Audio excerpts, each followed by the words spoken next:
Thomas Sankara savait qu'on allait l'assassiner. Il l'avait dit à ses pairs. Il l'avait appelé à leur solidarité. Ils n'ont rien fait. Il a été tué.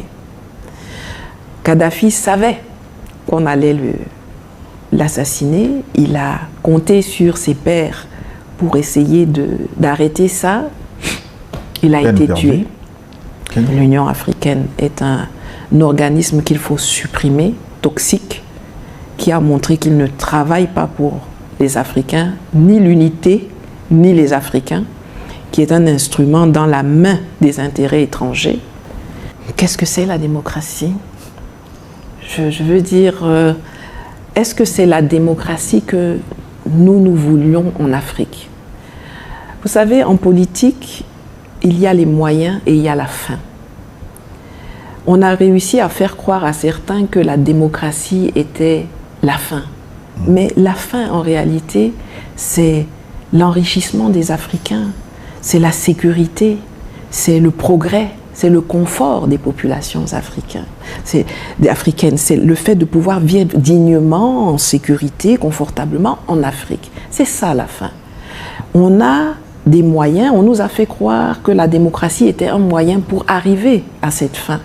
30 ans après l'instauration de la démocratie bolienne, bon, on a vu là où on est arrivé, c'est pas là. On est arrivé dans le terrorisme, on est arrivé dans la gabégie, on est arrivé dans la violence, on est arrivé dans le néocolonialisme appauvrissant. Donc, je suis assez ravie que les partis politiques et la démocratie aujourd'hui soient mis à nu et que nous soyons tous d'accord qu'ils ne nous ont pas amenés là où notre objectif est. Vivre mieux, vivre en paix, vivre dignement en tant qu'Africains en Afrique. Je pense que les politiciens sont le mal. Les politiciens sont le mal. Ils nous ont montré depuis tellement longtemps qu'ils sont les instruments par lesquels on passe pour nous maintenir en bas, pour faire qu'on accepte des choses qui sont inacceptables. Il n'y a aucune raison que quand on arrive en Afrique, on nous dise que le seuil de pauvreté, c'est quand tu vis avec moins de 2 $ par jour. Mais quand tu es en Europe, le seuil de pauvreté, c'est quand tu as moins de 1 000 € par jour. Pourquoi? On n'est pas tous humains. On est tous des humains, d'abord. Pourquoi nos politiciens acceptent ça? Les hommes politiques nous ont montré qu'ils sont le mal.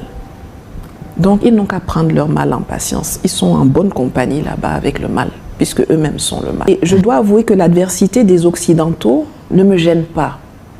Celle qui me touche le plus, c'est l'adversité de nos frères, ceux qui nous combattent pour défendre les intérêts des autres. Ça, je dois avouer que ça me touche un peu plus que tout ce que les Occidentaux et les autres, France, États-Unis, machin, peuvent faire contre nous.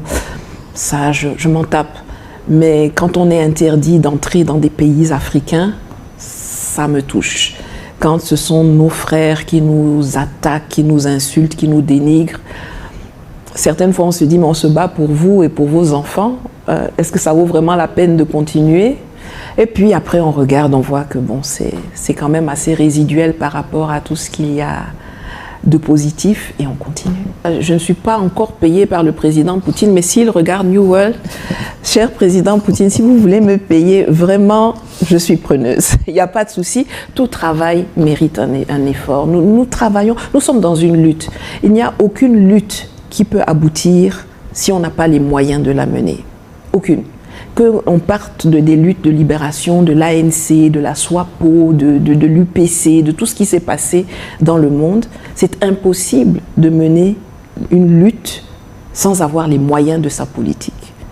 Donc moi, là, dans la lutte dans laquelle je suis désolée, moi je prends l'argent d'où qu'il vient et je fais ce que j'ai à faire, selon ce que je me suis assigné comme mission dans ma vie sur cette terre. Alors si M. Poutine veut me financer, j'ai aucun problème avec ça. Ce qui est en train d'être fait par le capitaine Traoré et par les autres dans l'AES, mais par le capitaine Traoré, c'est quelque chose de bien. On voit ce qu'il fait de bien. Les gens ne se mobilisent pas pour défendre quelqu'un qui ne fait rien.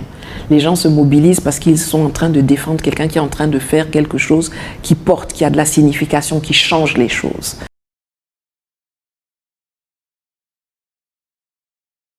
Merci d'être au rendez-vous de cet entretien exclusif que nous accorde quelque part en Afrique une des rares figures féminines, figure emblématique du panafricanisme moderne. Nous sommes avec la dame de Sochi, Nathalie Biam. Nathalie, bonsoir. Bonsoir, Gilles.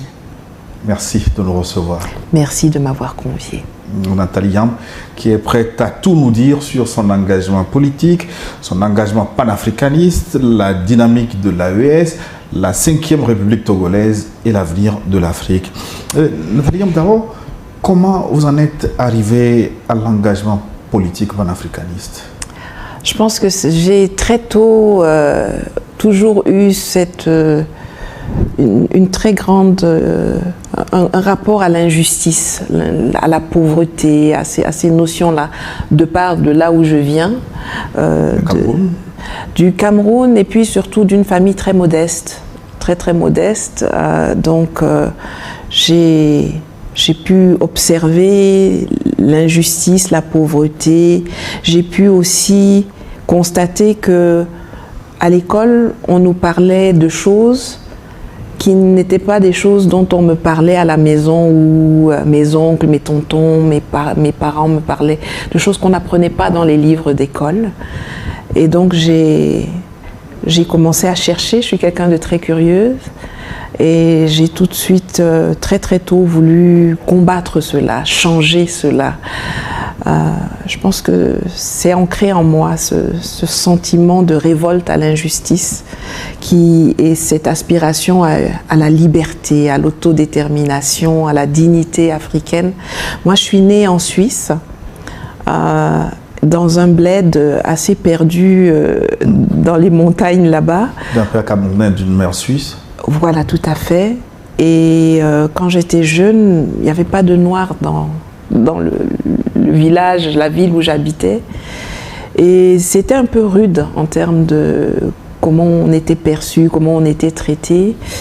Et je pense que ça m'a très tôt marqué. Et donc, quand ma famille a quitté la Suisse quand j'ai eu 8 ans et qu'on est allé au Cameroun, bon, là, j'étais dans mon terrain. Et puis, le truc a pris son envol.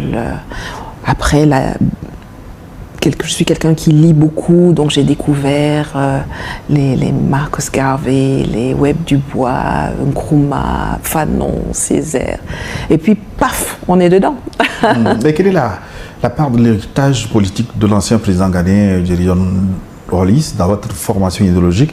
Vous avez été très proche de Rawlings, le Ghanéen. Oui, j'ai eu la chance de côtoyer des personnalités qui m'ont formée effectivement sur le plan politique. Il y a Jerry Rawlings, bien sûr. Il y a le professeur Mamadou Koulibaly, qui est une personne qui a été très importante dans ma formation, ma compréhension des enjeux de certaines thématiques comme le franc CFA, comme la liberté, le progrès. Ce sont, si je dois citer 2 personnes, ce sera Jerry Rawlings et Mamadou Koulibaly. Je dis d'ailleurs souvent que je suis de l'école de Jerry Rawlings. Certaines fois, ça effraie les gens parce qu'on se souvient aussi d'une certaine radicalité qu'il avait quand il est arrivé au pouvoir. Mais je pense que sans cette radicalité-là, le Ghana n'aurait pas pu devenir ce qu'il est devenu sous sa houlette. Mais quel souvenir vous garde de lui? Comme vous l'avez dit, d'abord d'un coup d'État et puis le père de la démocratie aujourd'hui au Ghana. Oh bon, moi j'ai des souvenirs qui incluent ces 2 périodes-là et puis des souvenirs personnels bien sûr aussi. Donc je pense que Jerry Rawlings serait fier de ce qui se passe aujourd'hui dans l'AES. Souvent je me dis que si j'ai un regret, c'est qu'il ne soit plus là avec nous pour vivre ça avec nous, mais je suis sûre qu'il nous guide de là où il est. Non, j'ai le souvenir de quelqu'un qui se battait sans relâche pour freedom and justice, la justice et la liberté. Et tout ce qu'il a fait, il l'a fait dans l'intérêt des populations ghanéennes, des populations africaines. J'ai le souvenir de quelqu'un qui était très solidaire. Avec Thomas Sankara à l'époque, c'était une amitié qui était, quand on la regarde aujourd'hui, qui était emblématique. Voilà, bon, je suis pas nécessairement dans le souvenir avec Jerry Rawlings parce qu'il m'accompagne. Il continue de le faire. Et comme je disais, vous êtes une des rares figures féminines du panafricanisme. Il y a beaucoup de compagnons. Est-ce qu'il existe une synergie d'action entre vous? Alors, oui, je dirais que nous partageons tous les grands objectifs du combat panafricain, c'est-à-dire l'émancipation, l'autodétermination, la quête de la liberté et de l'unité africaine. Maintenant, chacun a son empreinte personnelle, sa faconde personnelle d'y arriver, son tempérament, mais il y a effectivement une synergie, une convergence sur là où on veut aller et les grands enjeux, les grandes étapes qu'il nous faut traverser. Je pense que c'est d'ailleurs ce qui nous permet à tous un peu de continuer, car quand on est tout seul dans un combat, c'est pas... D'abord, on est une cible très très grande et on a besoin de se sentir épaulé, de sentir partagé. C'est vrai que peut-être les gens ne nous voient pas toujours tous les mains dans les mains au même endroit, mais même pour des raisons de sécurité, c'est pas la meilleure chose à faire d'être tous ensemble au même endroit. Mais cette convergence existe et d'ailleurs j'en profite pour saluer mes camarades. Vous exprimez beaucoup sur les plateformes numériques, les réseaux sociaux, et rarement sur des médias aujourd'hui comme New World. La création et le développement d'un tel média que vous connaissez de loin, qu'est-ce que ça vous inspire? Est-ce que ça semble nécessaire et utile pour votre combat? C'est absolument nécessaire. Pour moi, c'est d'abord une grande fierté de voir qu'il y a des Africains qui ont décidé de mettre les moyens, l'énergie dans un appareil comme New World, dans tout un écosystème, je dirais même, qui permet de reprendre en main notre narratif. C'est nous qui racontons notre histoire. À New World, vous donnez l'occasion aux uns et aux autres de venir, que ce soit à travers le sport, à travers la musique, à travers le cinéma, à travers la politique, à travers les débats, à travers l'économie, de reprendre en main notre narratif, de reprendre en main notre histoire. Je pense que c'est absolument nécessaire. C'est quelque chose qui nous manque et j'espère, j'ose utiliser cette plateforme pour appeler les États et tous ceux qui en ont les moyens de soutenir, de solidifier des initiatives comme New World, bien sûr. Et de plus en plus, votre voix porte très très loin. Qu'est-ce que ça vous inspire? La fierté, satisfaction ou beaucoup de réserve? Parce que pour vous, il reste encore beaucoup à faire. Oui, il y a encore beaucoup à faire. Le fait que ma voix porte, je ne vois pas ça d'un point de vue égoïste ou pour me dire « Ah ben ça y est, maintenant je suis connue ». C'est le message que je porte qui se diffuse mieux. J'ai suffisamment d'humilité pour penser que ce n'est pas ma petite personne qui intéresse les gens, mais c'est plutôt les idées que j'incarne, le message que je véhicule. Et ça me soulage et ça m'encourage de la même façon. C'est-à-dire que je suis contente de constater que le combat que d'autres ont commencé avant nous et que nous avons simplement continué, repris, réinitié, mais ce n'est pas nous qui l'avons inventé. Nous le portons plus loin et le fait qu'on me reconnaisse plus ou qu'on me connaisse ailleurs, c'est bien, mais c'est aussi un peu de dire qu'il ne faut pas que ça s'arrête à quelques figures. Il faut qu'il y ait beaucoup plus de figures qui émergent un peu partout et je crois que justement des médias comme le vôtre permettent l'émergence de telles figures, enfin permettent de les rendre visibles en tout cas. Mais ce n'est pas faute d'avoir essayé de vous faire taire. On se souvient encore de l'épisode de votre arrestation en Côte d'Ivoire, votre brève détention, votre expulsion. Malgré tout, vous tenez encore bon. D'où vient ce courage, cette force interne? Parce que vous êtes femme, après tout. Oui, ben vous savez, les femmes dans le monde, elles supportent des charges. Essayez d'accoucher un jour, vous me direz. Donc, non, quand on entre dans ce combat, on sait que ça sera rude. On le sait, on se prépare physiquement, psychologiquement, même si je dois avouer que quelle que soit l'anticipation que vous avez, quand vous êtes vraiment confronté à l'adversité qui est là, ça, il faut avoir les reins solides, on va dire. Hein. Donc, ça va de partout. C'est les menaces de mort, c'est le harcèlement financier, on essaye de terroriser votre entourage pour vous isoler socialement, familièrement. On essaye de vous précariser financièrement, on essaye d'atteindre à vos vies. Mais tout ça... Vos comptes ont été plusieurs fois bloqués. Oui, mais enfin, mes comptes sont bloqués. Oui, généralement, ils ne sont plus réouverts. Donc, oui, les comptes sont... C'est ce que j'appelle la précarisation financière. Parce que qu'est-ce que vous voulez faire aujourd'hui dans un monde où vous ne pouvez pas avoir de compte bancaire, où on vous assimile à des trafiquants de drogue, à des vendeurs d'armes, à des terroristes, alors qu'on ne fait que se battre pour notre dignité. Mais d'un autre côté, je savais que je trouverais cette adversité, et je dois avouer que l'adversité des Occidentaux ne me gêne pas. Celle qui me touche le plus, c'est l'adversité de nos frères, ceux qui nous combattent pour défendre les intérêts des autres. Ça, je dois avouer que ça me touche un peu plus que tout ce que les Occidentaux et les autres, France, États-Unis, machin, peuvent faire contre nous. Ça, je m'en tape. Mais quand on est interdit d'entrer dans des pays africains, ça me touche. Quand ce sont nos frères qui nous attaquent, qui nous insultent, qui nous dénigrent, certaines fois on se dit, mais on se bat pour vous et pour vos enfants. Est-ce que ça vaut vraiment la peine de continuer? Et puis après on regarde, on voit que bon, c'est quand même assez résiduel par rapport à tout ce qu'il y a de positif, et on continue. Oui, mais au-delà de tout, où trouvez-vous les moyens pour survivre dans cette persécution presque généralisée? Est-ce qu'il vous faut vivre également, vous et votre famille? Qui vous finance, Nathalie? Écoutez, j'ai eu la chance dans ma vie de pouvoir travailler. C'est vrai que beaucoup de gens pensent que je suis née dans l'activisme. C'est pas du tout le cas. J'ai eu une carrière avant. Ouais, après des études en sciences politiques, en communication et journalisme. Tout à fait. Et donc j'ai fait carrière, j'ai travaillé d'abord dans la com, ensuite j'ai travaillé en tant que DRH dans des grosses multinationales au Cameroun, au Nigeria, en Côte d'Ivoire, au Ghana. Une grosse société de téléphonie mobile? Oui, aussi. Avant ça, c'était une grosse société de shipping et conteneurs. J'étais dans le parapétrolier.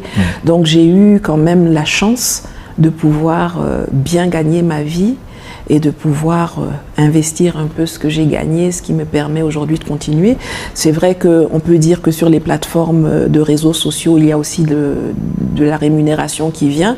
En ce qui me concerne, ma monétisation est bloquée du côté de Facebook, elle est aléatoire du côté de YouTube. Il y a aussi ce que certaines personnes me donnent, c'est-à-dire contribuent, reconnaissent l'effort, le travail qu'on fait. Enfin, il y a... Mais bon, c'est vrai que les gens se posent rarement la question de savoir mais de quoi ils vivent. De quoi ils vivent, parce qu'on vous empêche de gagner votre vie. Moi qui ai fait une carrière au top niveau à l'international, avec la réputation qu'on me colle sur les réseaux sociaux, si jamais demain j'avais envie de retourner dans le corporate, je pense que ce serait un peu difficile. Il faudrait vraiment qu'il y ait une société, peut-être comme New World, qui ait suffisamment de colonnes vertébrales pour pouvoir m'embaucher. Sinon, c'est assez difficile. Effectivement, mais on se bat, on n'est pas là pour devenir riche, on est là pour faire avancer des idées.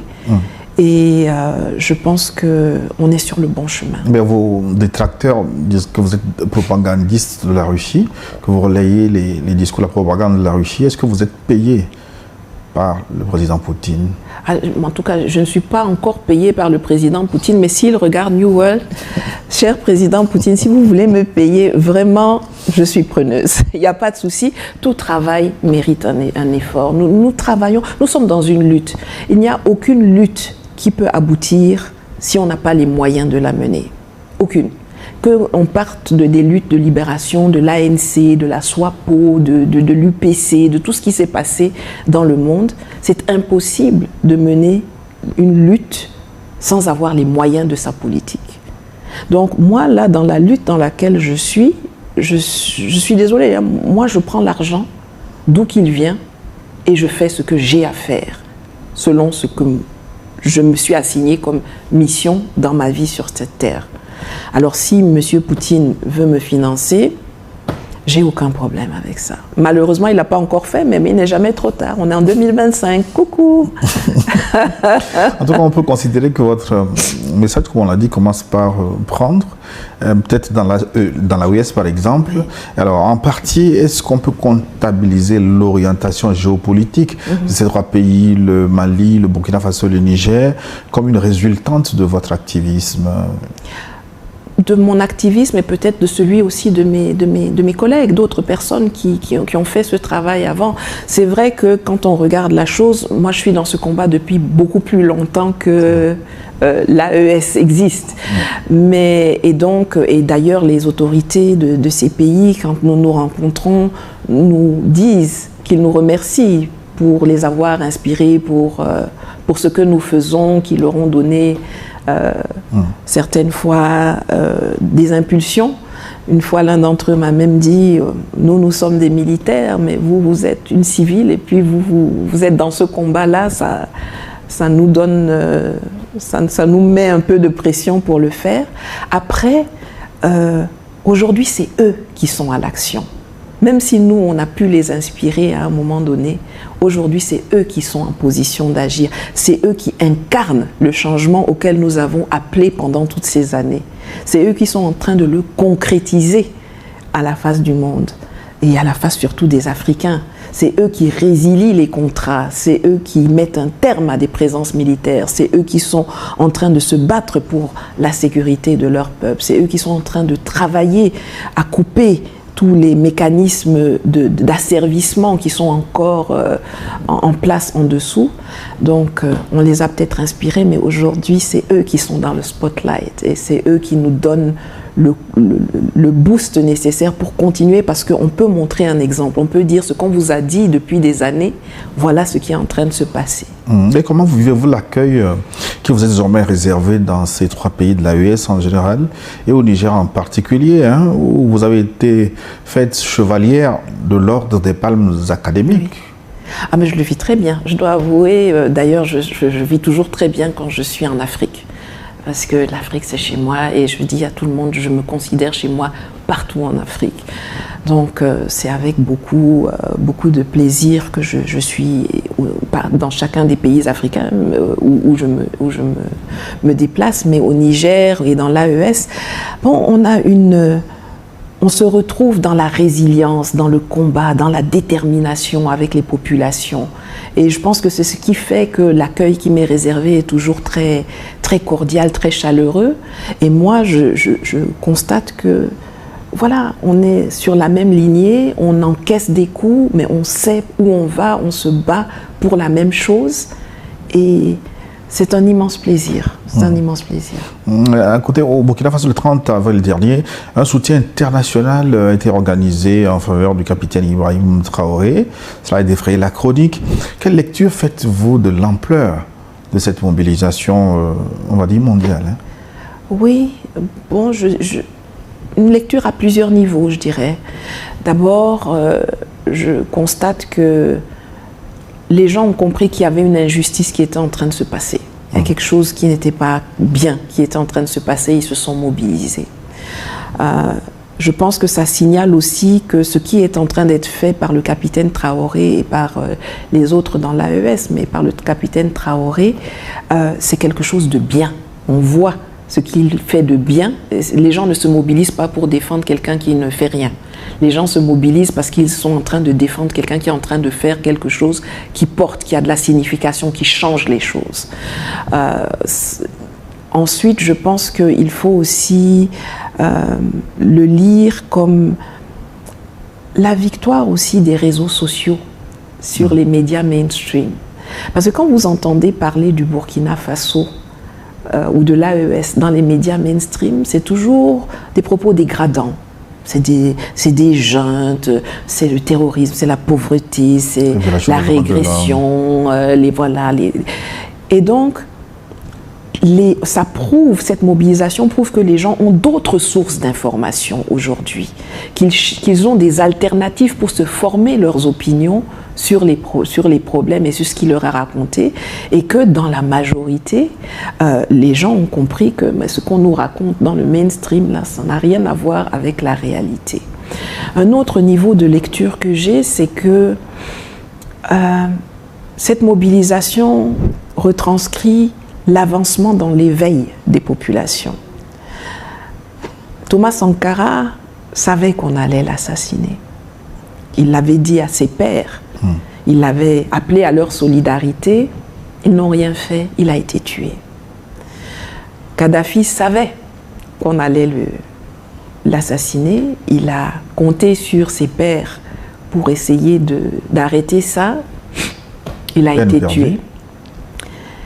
Quand on voit ce qui se passe, ce qui s'est passé au Sénat américain avec ce général que l'on doit par ailleurs remercier, parce que grâce à lui, bon, on a vu la mobilisation, il a réussi à être le catalyseur de l'unité africaine et afro-descendante, et même au-delà dans le monde, hein. Mais quand on voit ce qui s'est passé là-bas, aujourd'hui, les jeunes et les moins jeunes comprennent que quand ils parlent comme ça au Sénat là-bas, ça veut dire que peut-être dans les 6 mois, 1 an, il y a quelque chose qui va se passer et on va éliminer ce capitaine qui incarne tellement d'espoir. Et je pense qu'aujourd'hui, grâce à cette mobilisation, les gens qui ont l'habitude de zigouiller nos chefs d'État et nos leaders dans nos luttes d'émancipation ont reçu le message 5 sur 5. À l'époque, vous pouviez les éliminer et il ne se passait rien. Mais cette fois-ci, là, si vous touchez un poil, je ne dis pas cheveux parce que je crois qu'ils n'en ont pas beaucoup, mais un poil de nos gens-là, il y aura des répercussions chez vous. Ce ne sera pas seulement chez nous. Et c'est pour ça que vous voyez des gens, que ce soit de Jamaïque, qu'il y avait des manifestations un peu partout, à Berlin, à Paris, partout. C'était pour bien leur faire comprendre que le monsieur qui est là-bas, là, et ses camarades-là, si vous les touchez, nous, on devra subir des répercussions parce que vous tuez nos leaders. Mais vous, vous allez subir des répercussions aussi chez vous. Dans les 3 pays, ces 3 pays, le Mali, le Niger, le Burkina Faso, les partis politiques sont suspendus, les élections reportées au Saint-Glinglin. Est-ce que ce n'est pas une menace pour la démocratie, Nathalie Yam? Qu'est-ce que c'est la démocratie?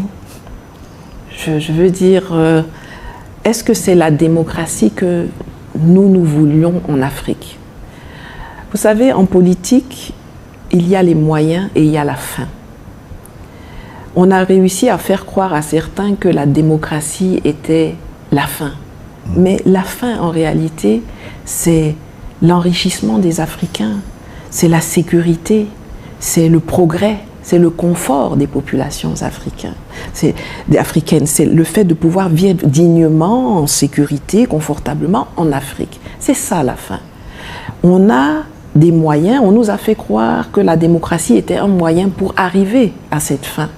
30 ans après l'instauration de la démocratie bolienne, bon, on a vu là où on est arrivé, c'est pas là. On est arrivé dans le terrorisme, on est arrivé dans la gabégie, on est arrivé dans la violence, on est arrivé dans le néocolonialisme appauvrissant. Donc, je suis assez ravie que les partis politiques et la démocratie aujourd'hui soient mis à nu et que nous soyons tous d'accord qu'ils ne nous ont pas amenés là où notre objectif est. Vivre mieux, vivre en paix, vivre dignement en tant qu'Africains en Afrique. Vous ne craignez pas des dérives dans le futur? Des dérives dans quel sens? La dictature qui s'éternise, le pouvoir fort qui... Bon, voilà la démocratie qui s'éternise. Vous avez vu où on est? Vous savez, moi, ce n'est pas l'architecture du mode de gouvernement qui m'intéresse. C'est la finalité. Qu'une personne soit en civil ou en uniforme, qu'une personne soit dans un régime présidentiel, dans une monarchie, dans une dictature ou dans un régime parlementaire, peu importe.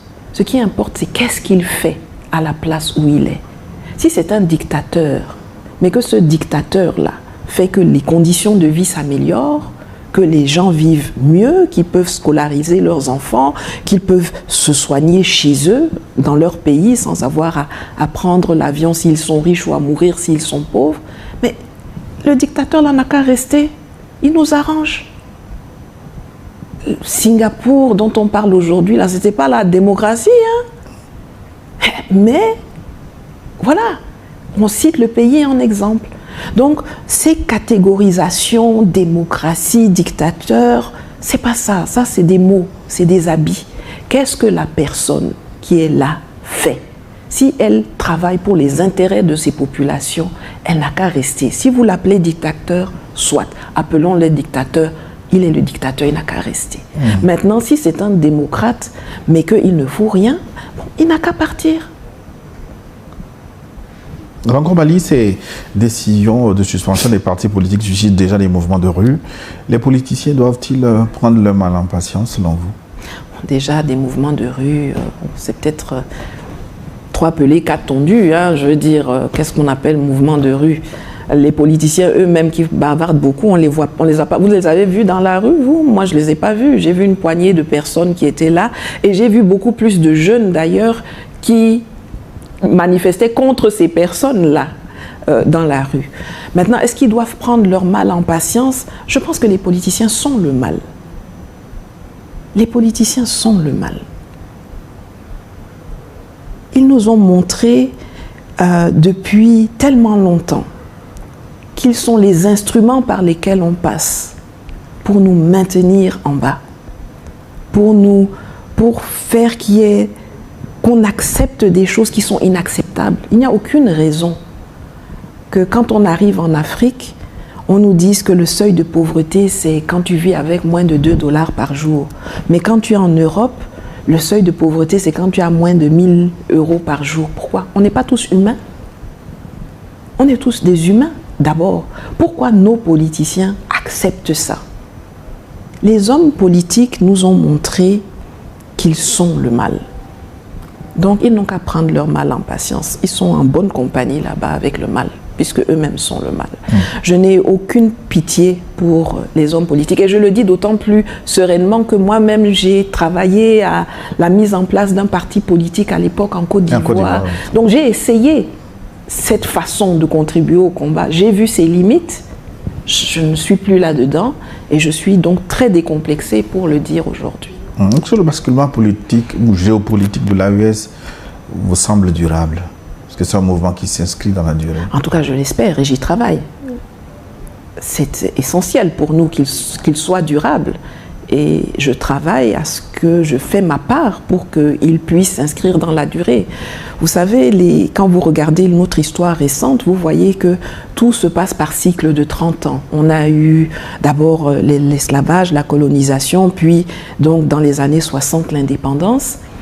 On a essayé l'indépendance, on a vu au bout de 30 ans que l'indépendance qu'on nous a donnée n'était pas une indépendance. Et donc, cette aspiration à de nouveau de la liberté s'est retranscrite par une aspiration à la démocratie dont on parlait tout à l'heure. Alors, on nous a donné la démocratie bolienne. Mitterrand s'est assis, il a mis ses élèves à côté là, il leur a dit, vous rentrez, vous allez faire le multipartisme et les élections, ce sera la démocratie. Mais ce n'est pas le multipartisme et les élections qui sont la démocratie. La démocratie, c'est pas les élections. Vous avez un multipartisme où vous avez les représentants du système france-africain au pouvoir et les mêmes qui sont aussi dans l'opposition. Les alternances se font à l'intérieur d'un même système. Bon, 30 ans plus tard, 2020, on se rend compte que la démocratie ne nous a rien apporté, tout comme les indépendances factices ne nous ont rien apporté. On est aujourd'hui dans les aspirations de panafricanisme et de souveraineté. Il faut s'assurer que dans 30 ans, nos petits-enfants ne seront pas de nouveau assis avec un nouveau concept à faire ce qu'il faut. Alors, on n'a jamais eu une occasion aussi grosse que celle de l'AES, où on a 3 pays dans un même espace géographique qui ont des militaires chevronnés à la tête de l'État, qui peuvent guider et faire des choses que des civils n'arriveraient pas à faire. Soyons francs, je ne vois pas vraiment des civils faire ce qu'ils sont en train de faire. C'est trop compliqué. Il faut avoir une carrure de guerrier pour le faire. Et donc, on n'a jamais eu ça comme ça. C'est le meilleur point d'avancement qu'on ait jamais eu. Et moi, je ferai tout ce qui est en mon possible pour consolider ça et inscrire cette souveraineté durement acquise, petit à petit, l'inscrire dans la durabilité. Mais vous semblez très optimiste, mais qu'est-ce qui explique la lenteur dans la prise de certaines décisions très attendues, comme une monnaie commune de l'AES, par exemple? Pourquoi ces pays ne sont pas encore débarrassés du franc CFA? Vous savez déjà, une monnaie, on ne s'en débarrasse pas comme on s'en débarrasse de billets de Monopoly. Hein, on est dans la vraie vie. Il y a beaucoup de travail qui se fait qu'on ne voit pas.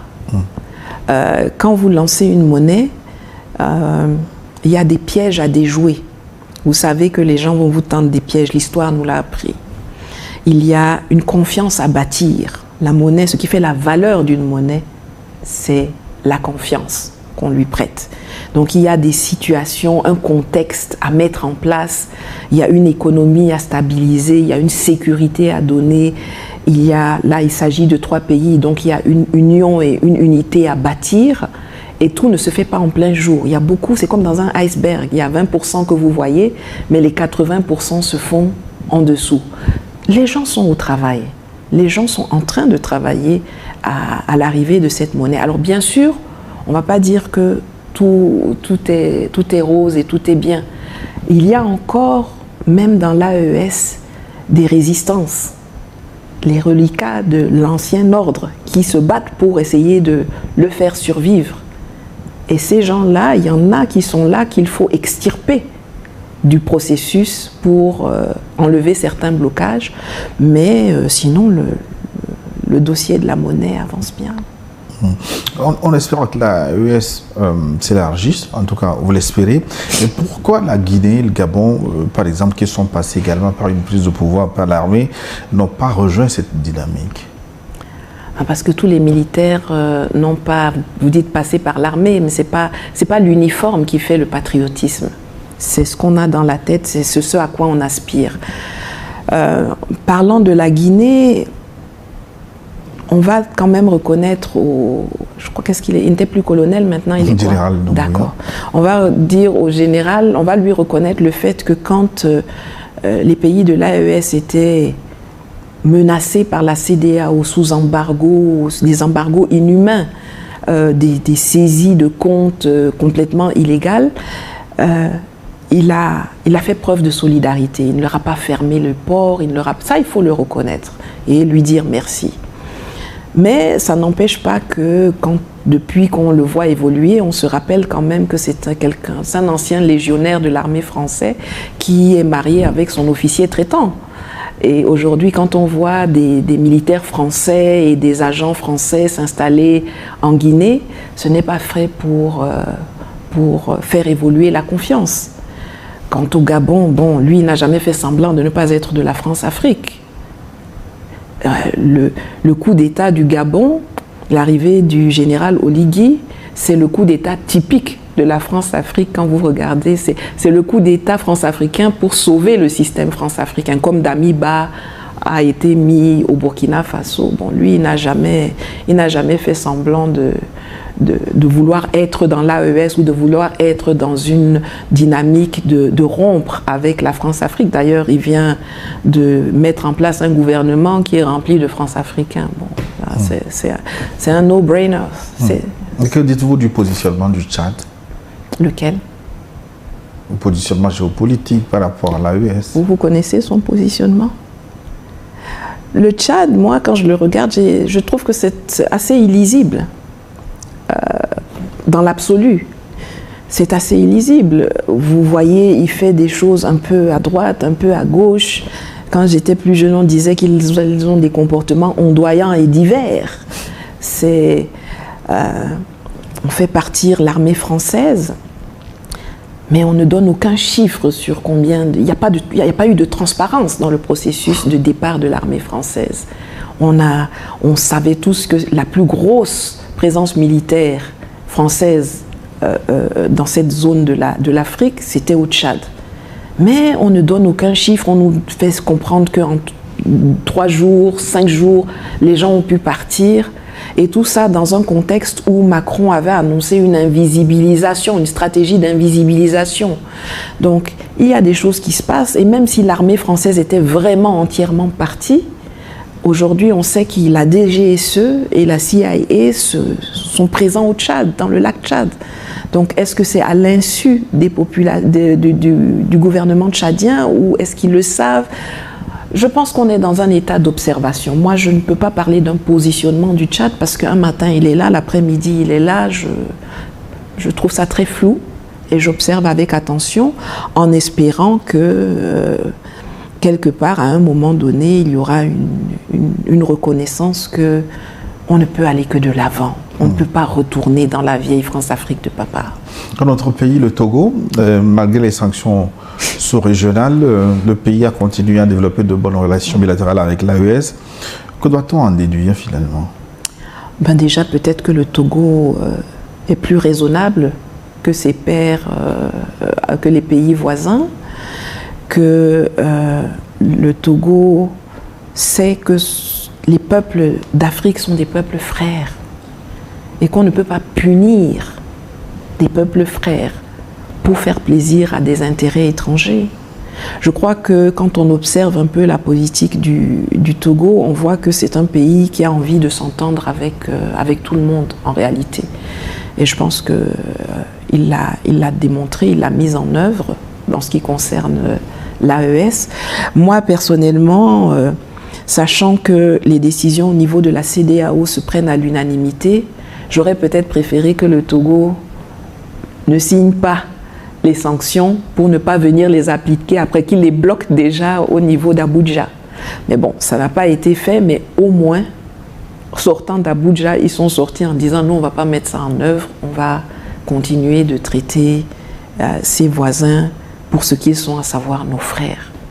On ne peut pas... Vous pensez toucher des militaires, vous touchez les populations. Vous coupez le courant, vous saisissez l'argent, vous empêchez les gens de vivre. Mais c'est les populations que vous tuez.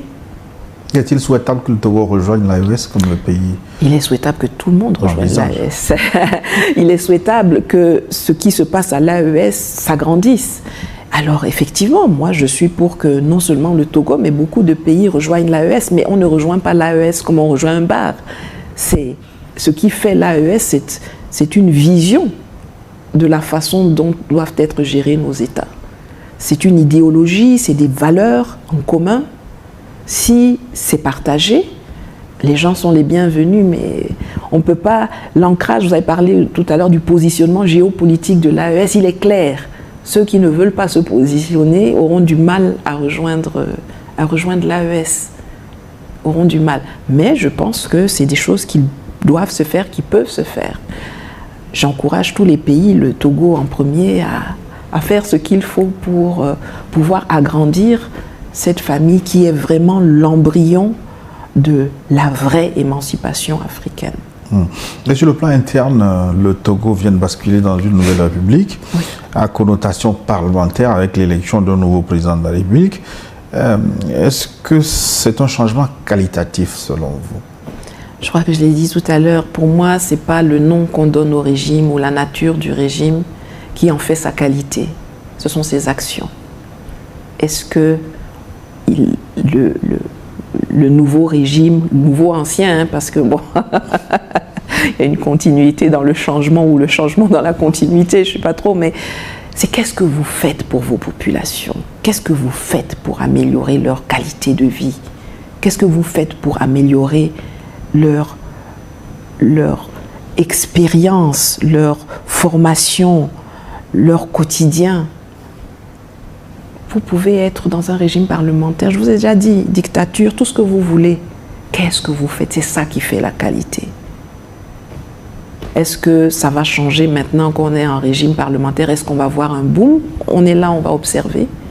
Moi, je ne juge pas les gens sur leur enveloppe, je les juge sur les actes. Le Togo est un pays qui a 1000 ressources. 1000 ressources. Il n'y a aucune raison que les Togolais aujourd'hui n'aient pas le niveau de vie des Suisses. Il n'y a aucune raison. Travaillons donc pour qu'on y arrive, quelle que soit l'étiquette, le chapeau, l'uniforme, le costume que l'on porte. Travaillons pour les intérêts des populations, pas pour les intérêts d'une caste, pas pour les intérêts de l'étranger. Et travaillons-y sans complexe, parce que nous sommes dans un instant géopolitique qui nous donne des opportunités, mais qui a aussi beaucoup de dangers et qui ne va pas durer très longtemps. Donc il faut savoir les saisir rapidement. Le jugement sur des faits, voilà un fait. L'actuel président du Conseil du Togo, Faure Gnassingbé, a été désigné pour faciliter le règlement du conflit à l'est de la République démocratique du Congo. Moi, je suis toujours pour des solutions africaines aux problèmes des Africains. Ça, vraiment, au départ, je pense qu'on a tout ce qu'il faut pour trouver en nous les solutions à nos problèmes. Donc, je souhaite bonne chance au président Faure dans cette entreprise-là. Je constate cependant deux choses. La première, c'est que les Africains souvent n'aiment pas que ce soit d'autres Africains qui leur suggèrent des solutions. Moi, j'ai parlé dans une de mes émissions cette année d'une solution de co-développement pour la RDC. De prendre l'Ouganda, la RDC, le Kenya même, la Tanzanie, le Rwanda, de s'asseoir là et de dire comment est-ce qu'on peut co-développer cette région avec ce qui est là. J'ai vu des gens s'énerver sur ça. Je vois que quand c'est Washington qui convoque, on prend les gens, on les assoit là, on leur dit la même chose. Tout le monde dit « Ouh, super, on va travailler à ça ». Quand c'est au Qatar qu'on convoque, on va vite. Mais quand c'est les Africains qui proposent des solutions, on fait comme si c'est pas important, comme si c'est... Bon, donc c'est pour ça que je dis je souhaite bonne chance au président Faure. Je dois dire que la personne qui le met en mission, pour moi, est le problème. L'Union africaine. L'Union africaine est un organisme qu'il faut supprimer, toxique, qui a montré qu'il ne travaille pas pour les Africains, ni l'unité, ni les Africains, qui est un instrument dans la main des intérêts étrangers. Et donc, je suppose qu'on l'a envoyé en mission en espérant même qu'il échoue. Donc moi, je lui souhaite de réussir, malgré le fait que ceux qui l'envoient en mission l'envoient pour échouer. Nathalie, votre objectif général, c'est le panafricanisme, le bien-être des Africains. Mais au-delà de cet objectif général, vous, personnellement, est-ce que vous avez des ambitions politiques, notamment dans votre pays, le Cameroun? Mon pays, c'est l'Afrique. C'est pas le Cameroun. Et mon combat que je fais pour l'Afrique a des répercussions sur tous les pays africains. En tout cas, je l'espère. Et je suis très satisfaite de ce combat-là. Je veux me battre pour l'Afrique, pas pour un pays, pas pour assouvir des ambitions personnelles, mais pour assouvir des ambitions collectives, que mon fils ou ses enfants puissent un jour étudier, vivre en Afrique, étudier, avoir les meilleures écoles, les meilleures formations, des emplois modernes, des emplois qui leur permettent de prendre des visas pour aller voyager et revenir sans qu'on les regarde comme s'ils vont toujours aller se chercher à l'étranger. Et ça, c'est pas qu'au Cameroun, c'est pas qu'au Togo, c'est même pas seulement dans l'AES. Mais je me focalise beaucoup sur l'AES parce que je pense que nous sommes sur cette terre pour une durée limitée dont on ne connaît. On connaît le début, on ne connaît pas la fin. Et je pense que cette durée limitée que nous avons là, nous avons tous des missions à remplir. Et moi, je n'ai pas l'intention, moi qui ai la chance de connaître même ma mission, je n'ai pas l'intention de perdre du temps à essayer de faire des choses pour des politiques ou des peuples qui ont renoncé à se battre. Je préfère m'investir aux côtés de gens qui ont décidé de se battre, qu'ils soient des civils, qu'ils soient des militaires, qu'ils soient des politiques, qu'ils soient des commerçants, qu'ils soient des paysans. Mais en tout cas, et ça je le retrouve dans les peuples de l'AES, ils ont décidé de se battre, ils ont compris les enjeux. Je suis sûre que si nous réussissons l'AES, ça aura un effet domino sur le reste de l'Afrique. Donc mon combat vraiment va au-delà des considérations personnelles et surtout des frontières héritées de 1884-1885 à Berlin.